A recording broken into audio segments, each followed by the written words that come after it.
Hey guys, make sure to stay until the end. We want to share one good advice with you. That way you do not end up being stuck in the middle of nowhere and you don't end up spending thousands of dollars in future repairs.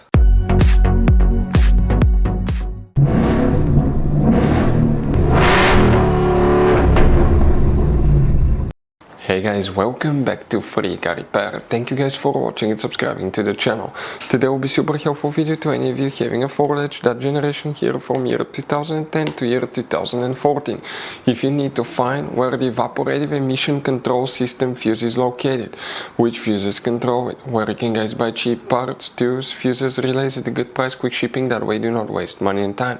Why guys, it's always a good idea to test fuses and relays. All that will be covered absolutely free for your convenience. Make sure to stay until the end.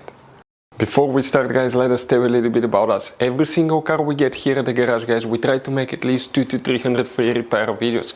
We take them completely apart on our YouTube channels. We show you how to fix transmissions, engine codes. This channel specifically will be for fuses guys. And we have more than 14,000 free repair videos on our YouTube channels that can save you thousands of dollars in future repairs. Now, if you need help with anything, if you're in the middle of nowhere guys and you need to find, let's say, the fuse on that Ford Edge for a fuel pump, for anti-theft system, alarm system, ignition codes, fuel injectors, anything like that, all you have to do, find the video on our channel, watch it in less than a minute or two, you're back on the road guys. So that's why we make these videos, to save you as much money and time as we can. So guys, for the evaporative emission control system, which fuses we need to check, we will demonstrate on this Ford Edge here. By the way guys, you have many hidden fuse boxes located in that Ford Edge that most people do not know they exist.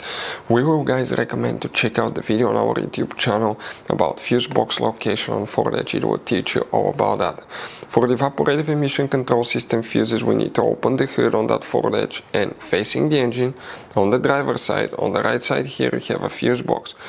Press these two tabs, open the cover, and underneath you're going to find a fuse box with a layout like this one here.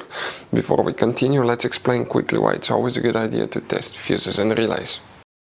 So let me explain why it's super important guys to test fuses. Fuses, not often you can see if they're burnt or they're good. Sometimes they may seem perfectly fine, you think it's a good fuse, you put it back in and you end up spending money and time on parts and problems that do not exist guys, when all you had to do, test your fuse, find out it's bad, replace it, fix your problem. So we will have a video how to test a fuse, okay, different kinds of fuses, and how to test relays guys. We're going to put the link in the description of the video below specifically to that video. Please check it out.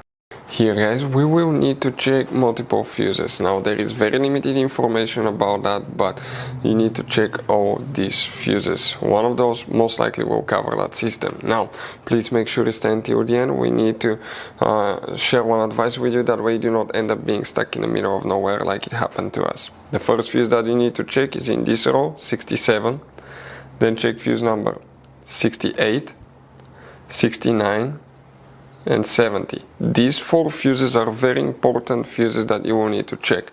Next you need to check one more fuse. Some of you may or may not have it, but if you have it, it will be fuse 96 right here guys. Okay, 96.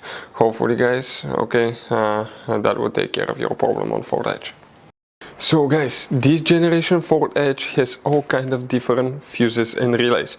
Fuses and relays that could be really hard to find, especially if you live in a small town, if you're in the middle of nowhere. One time we needed a replacement fuse, we couldn't get one, and as a result we were stuck there for a few days until shipment came. So we'll recommend to keep some of those spare ones in the glove box for a peace of mind, so that thing doesn't happen with you. We'll put a link in the description of the video below where you can get it from. Hopefully the video will be helpful. If you have any questions, don't hesitate to let us know. Thank you guys for watching and see you next time.